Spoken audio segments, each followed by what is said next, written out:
वाला नहीं।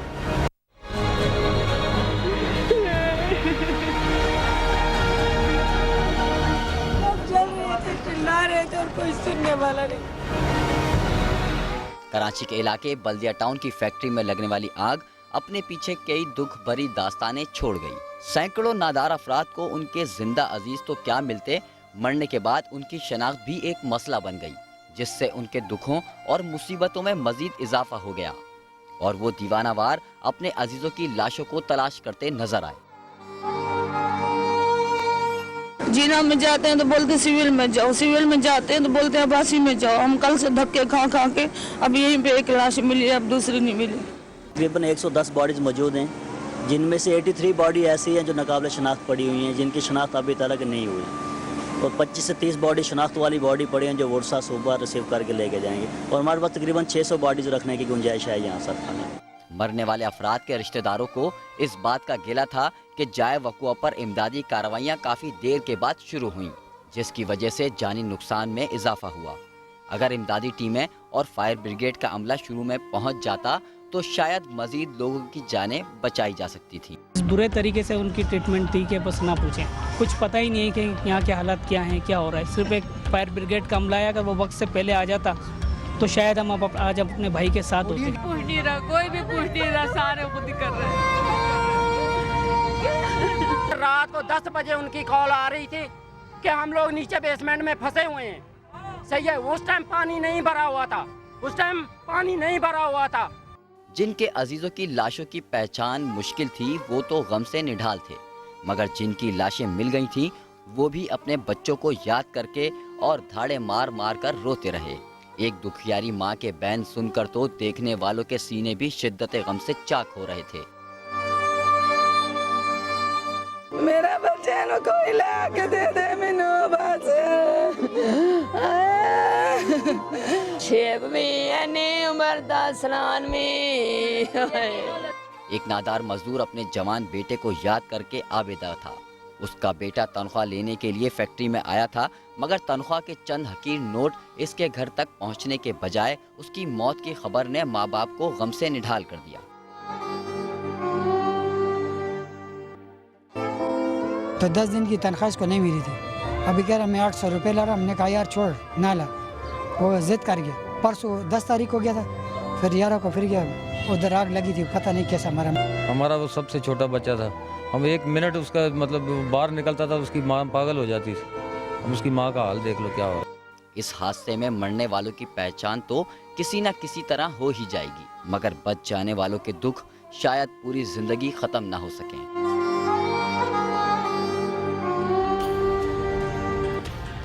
अस्सलाम वालेकुम, क्राइम सीन के साथ मैं हूँ बीना खान। आज आप लोग सोच रहे होंगे कि हम लोग अपने स्टूडियो में क्यों नहीं हैं।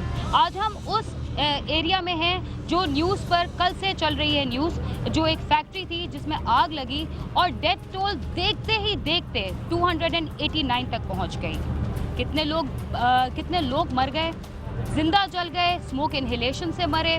सवालात बहुत सारे उठे कि क्या ये प्रिवेंट हो सकता था, क्या ये डिज़ास्टर ऐसा था जिसको अगर नेग्लिजेंस नहीं होती तो ये नहीं होता डिज़ास्टर और इतने लोग लुक़मा अजल नहीं बनते।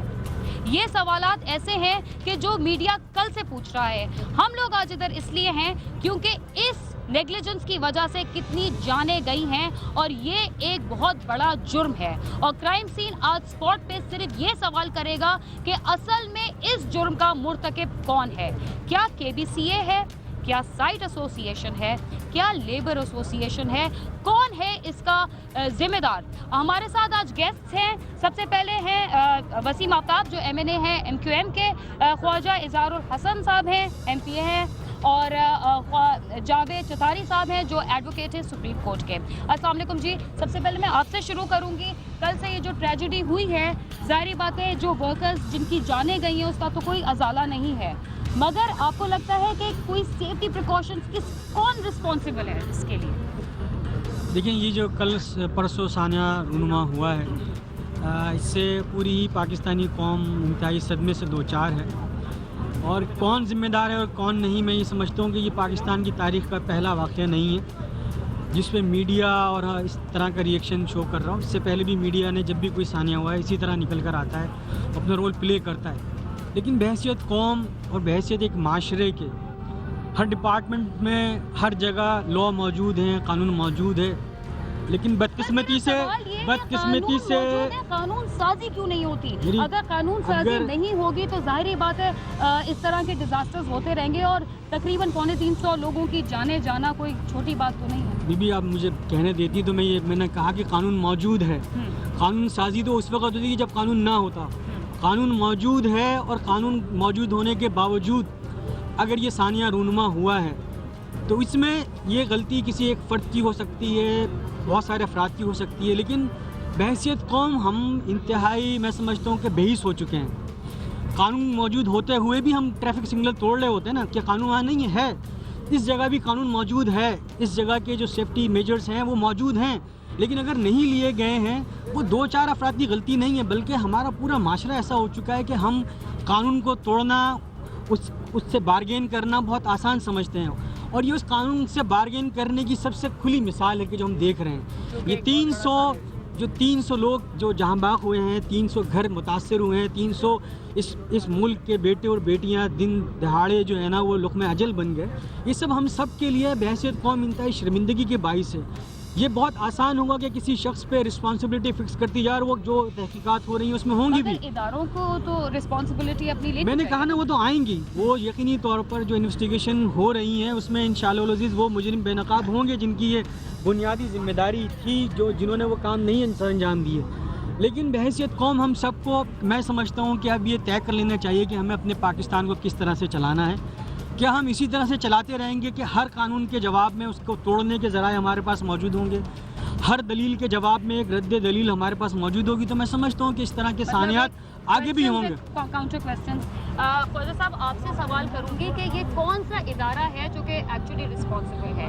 क्योंकि सारी बातें KPCA से लेकर बहुत सारे सिविल डिफेंस से लेकर सारे इदारे मौजूद थे, तो कौन सा इदारा है जिसको आप प्राइमरी रिस्पॉन्सिबिलिटी देते हैं? लेकिन सबसे पहली चीज़ तो इस इंसिडेंट को समझने की ज़रूरत है। ये इंसिडेंट जो है ना ये मामूली वाक़या नहीं था, इसमें 2 डायमेंशंस पे इन्वेस्टिगेशन हो रही है। एक जिसका आप जिक्र कर रही हैं, जिसमें इदारों की बात हो रही है, चाहे वो इंडस्ट्री हो, लेबर हो या सिविल डिफेंस के इदारे हों या बिल्डिंग कंट्रोल हो, उन बाई लॉज को डेफिनेटली देखा जा रहा है। और दूसरा जो इसका एंगल है वो पुलिस अपने तरीके से कार्रवाई कर रही है। आज उन्होंने अपनी फॉरेंसिक रिपोर्ट यहाँ से लेकर गए, वो कलेक्टिव जो कुछ उनको एविडेंस अवेलेबल था वो लेकर गए।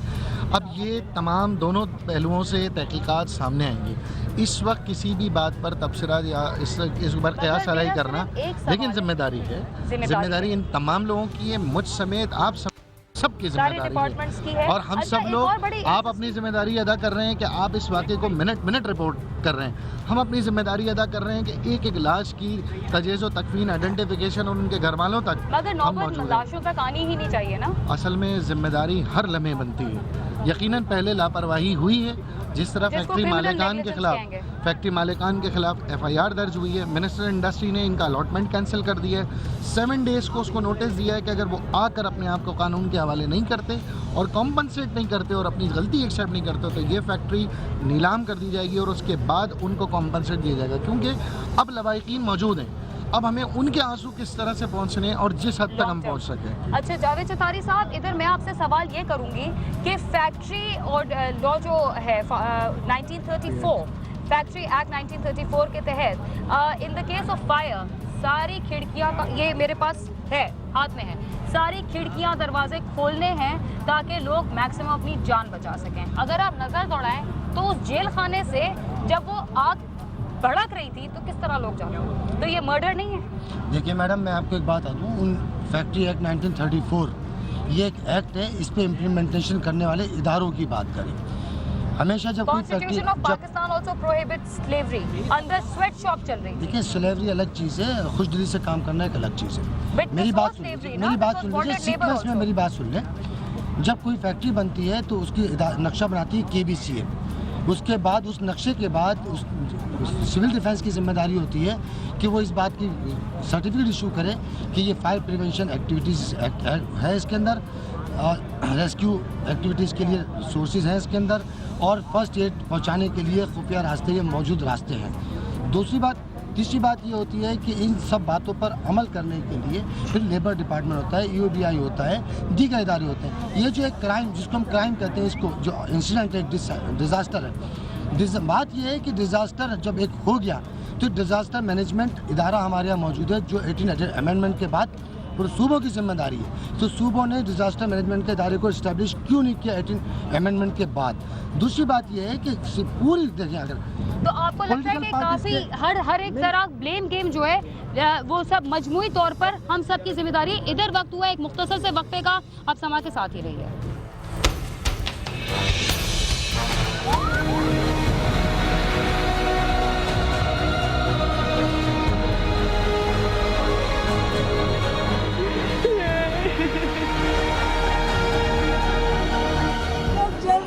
चिल्ला रहे थे और कोई सुनने वाला नहीं।